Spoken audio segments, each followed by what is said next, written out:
Ya, kita masuk ke beberapa contoh obat yang bekerja di kanal ion. Ini tidak semuanya, nanti kita bahas juga di classroom terkait tugas yang saya berikan. Yang pertama ya, ini saya ambil contoh diazepam. Jadi diazepam merupakan salah satu golongan benzodiazepin. Nah, diazepam, indikasi farmakologisnya sebagai apa? Diazepam digunakan sebagai antikonvulsan, ansiolitik, kemudian sedatif, kemudian obat hipnotik, lalu relaksan otot. Selain itu, diazepam juga digunakan sebagai terapi konvulsi untuk epilepsi.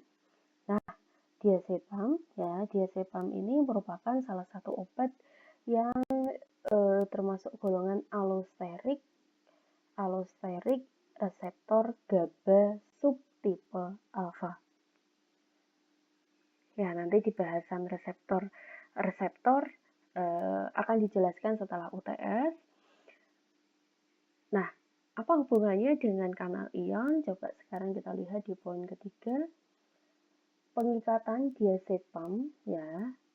Pengikatan diazepam ke reseptor GABA subtipe alfa dapat meningkatkan afinitas ligan endogen dengan reseptornya. Sehingga akibat adanya afinitas tersebut, maka dapat meningkatkan apa? Ya, maka dapat meningkatkan influx ion Cl ke dalam neuron, di mana ion Cl ini ya mencegah terjadinya excitation cell atau eksitasi sel. Nah, di sini kalian mempelajari bahwa ternyata diazepam targetnya di kanal ion apa? Targetnya adalah ke kanal ion Cl. Nah, bersifat agonis atau bersifat antagonis. Di sini dijelaskan bahwa adanya diazepam dapat meningkatkan influx itu maksudnya pemasukan ya, masuknya. Dapat meningkatnya masuknya ion Cl ke dalam saraf sehingga menghambat terjadinya eksitasi sel. Eksitasi sel itu seperti kontraksi sel. Jadi di sini diazepam berperan sebagai agonis kanal ion Cl. Nah, kemarin kita mempelajari tinjauan kanal ion bahwa ion Cl letaknya memang di ekstraseluler, ya, di bagian luar. Nah, tetapi ketika kanal ion terbuka, maka ion Cl dapat masuk ke dalam sel sehingga menyebabkan hiperpolarisasi membran. Kemarin saya menjelaskan yang menyebabkan hiperpolarisasi membran selain terbukanya kanal ion kalium sehingga kalium dapat masuk ke dalam sel, ternyata dipengaruhi juga karena adanya ion Cl. Nah, di sini dijelaskan kok harus dipengaruhi oleh reseptor dulu. Ya, seperti poin slide sebelumnya bahwa obat sifatnya masih spesifik. Jadi target-targetnya pun tidak hanya satu saja. Mungkin mempengaruhi target biologis yang lain. Kalau di sini mempengaruhi apa? Mempengaruhi reseptor. Reseptor apa? Di sini dijelaskan adalah reseptor GABA. Ya, jadi diazepam atau golongan benzodiazepin merupakan salah satu obat yang bersifat allosterik. Allosterik itu maksudnya adalah dapat menempati sisi lain reseptor GABA. Ya, kalau mungkin kalian sudah mempelajari kimia medisinal, dapat berikatan dengan sisi lain pada reseptor GABA, di mana diazepam akan membantu meningkatkan afinitas reseptor GABA dengan ligan endogennya. Nah, akibat adanya peningkatan dari diazepam tersebut, ya, ikatan antara GABA dengan ligannya akan mempengaruhi pembukaan kanal ion Cl, sehingga ion Cl masuk dan menyebabkan membran mengalami hiperpolarisasi.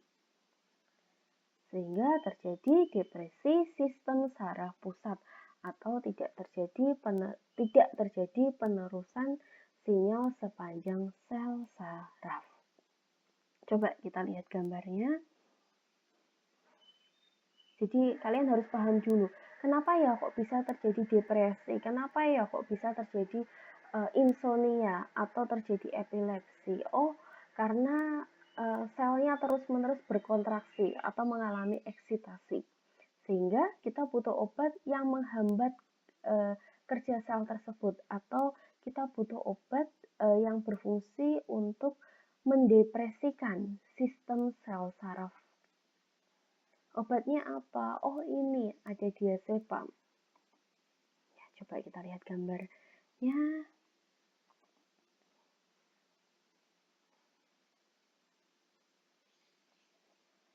Ya, jadi di sini saya cuplik gambar dari internet juga.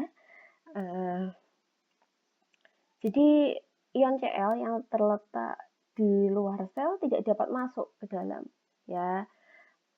Tidak dapat masuk ke dalam karena apa? Karena GABA itu ligannya, ya. Karena GABA tidak berikatan dengan reseptor GABA. Ya, tadi kan dijelaskan bahwa kanal ion Cl dapat terbuka karena dipengaruhi oleh afinitas antara reseptor GABA dengan ligan endogennya. Ligan endogennya apa? Ligan endogennya adalah GABA.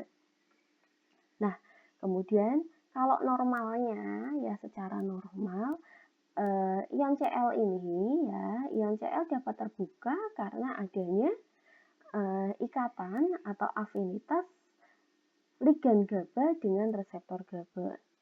Nah, tapi pada kondisi ketika terjadi epilepsi atau terjadi depresi, ion klorin yang masuk ini masih kurang, ya, masih kurang untuk mendepresikan sistem saraf pusat. So, kita butuh bantuan ligan dari luar, ya, dari eksternal, yaitu apa? Diazepam atau golongan benzodiazepin. Nah, benzodiazepin ini, ya, benzodiazepin membantu meningkatkan afinitas GABA, ya, dengan reseptornya, sehingga kanal ion makin banyak yang terbuka, sehingga ion Cl atau influx Cl ke dalam sel akan lebih banyak yang masuk. Efeknya apa? Efeknya tidak akan terjadi excitation cell atau terjadi depresi sistem saraf pusat. Nah, efek farmakologisnya seperti apa? Oh, muncul itu efek sedatif, kemudian muncul efek hipnotik. Ya, semoga sudah paham apa yang dimaksud penjelasan dari saya tadi. Ya, jadi benzodiazepin atau di sini tadi contohnya diazepam bekerjanya di target biologis apa? Target obat apa? Yaitu kanal ion Cl. Perannya sebagai apa? Agonis atau antagonis?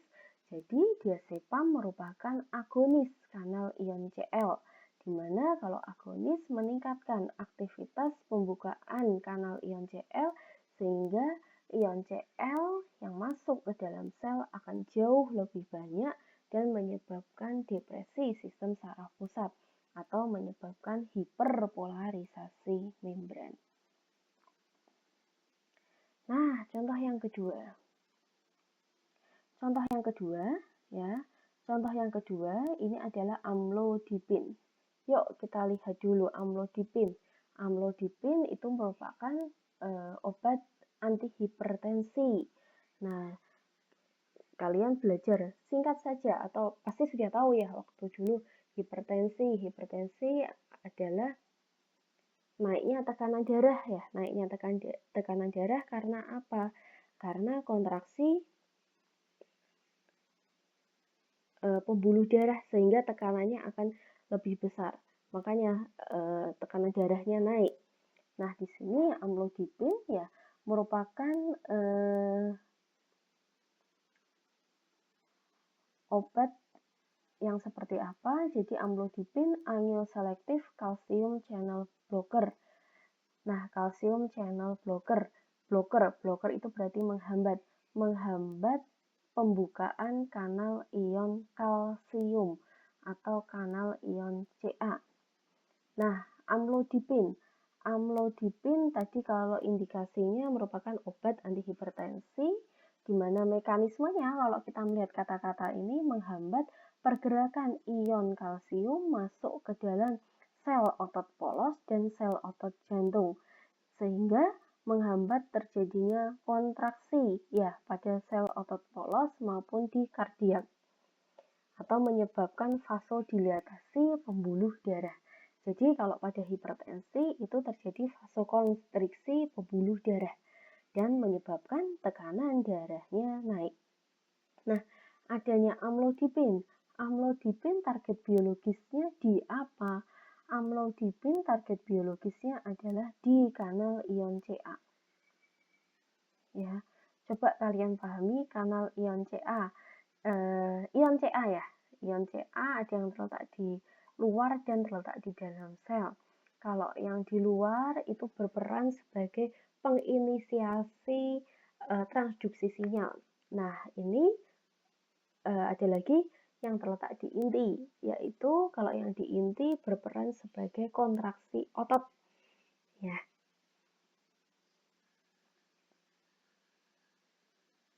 Jadi ini menghambat ion Ca yang terletak di dalam.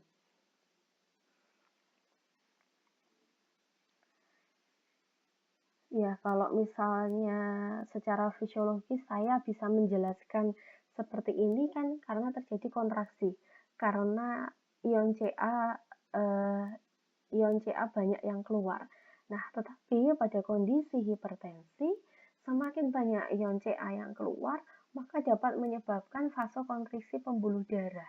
Vasokonstriksi itu kan berarti kan semakin sempit pembuluh darah ya. Nah, kalau semakin sempit pembuluh darah, maka tekanan di dalamnya kan akan semakin besar.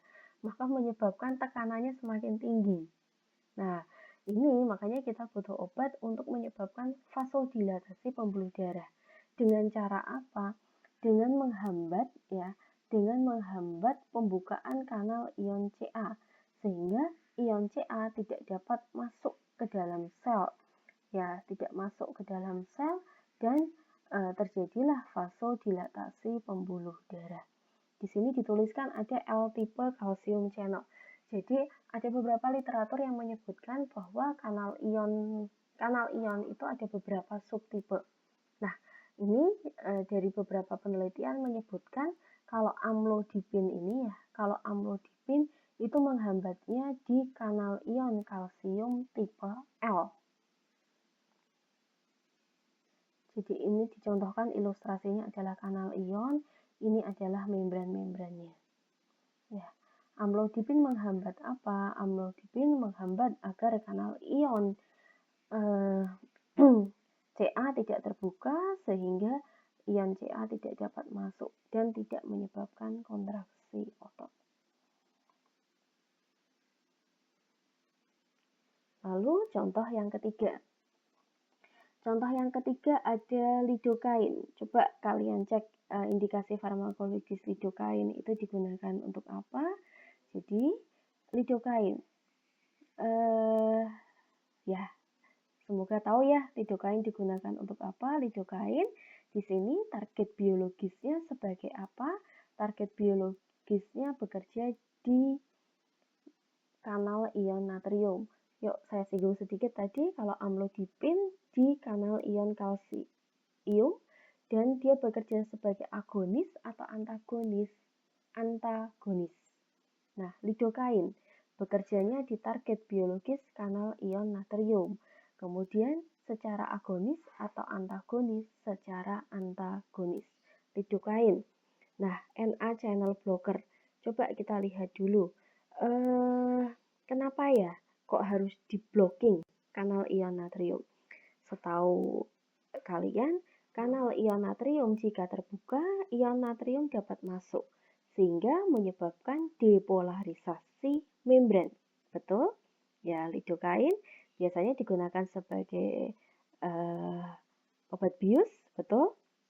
Nah, maka daripada itu, tadi ketika kanal ion natrium terbuka, ion natrium dapat masuk dan menyebabkan depolarisasi membran.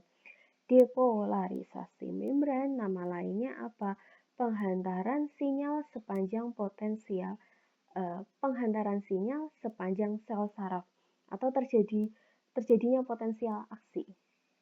Nah, ketika pada operasi ya, itu kan berarti kita butuh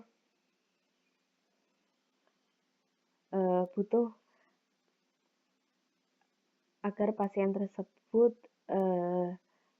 tenang atau mungkin tidak sadar. Nah, itu kita gunakan lidokain. Nah, lidokain ini menghambat terjadinya depolarisasi atau di sini prosesnya adalah menghambat agar kanal ion natrium tidak terbuka sehingga ion natrium tidak dapat masuk dan tidak menyebabkan depolarisasi membran.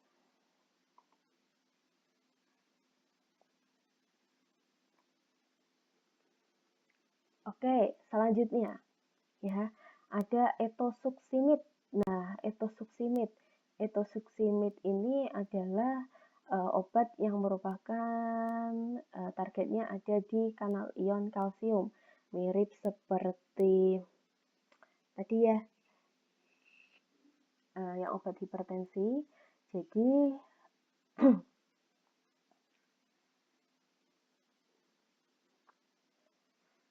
Jadi etosuksimid merupakan obat yang bekerja secara antagonis ya. Antagonis, kemudian indikasinya digunakan apa? Etosuksimid ini digunakan untuk pengobatan pada epilepsi kalian tahu sendiri, itu merupakan apa? Epilepsi, gangguan saraf yang timbul secara tiba-tiba dan berkala, biasanya dengan perubahan-perubahan kesadaran. Disebabkan karena apa? Pelepasan muatan listrik yang cepat, mendadak, dan berlebihan dari neuron-neuron tertentu di otak. Nah, etosuksimid ini mekanismenya adalah menghambat kanal ion kalsium agar tidak menyebabkan kontraksi otot, di mana di sini kanal ion yang dihambat adalah tipe transient. Jadi kegunaannya adalah menghambat terjadinya kejang, absence seizure. Ya, jadi etosuksimid salah satu juga yang bekerja di kanal ion kalsium sebagai antagonis, jadi menghambat agar kanal ion tidak terbuka sehingga ion kalsiumnya tidak dapat masuk dan tidak menyebabkan kontraksi otot terus-menerus atau tidak menyebabkan kejang terus-menerus.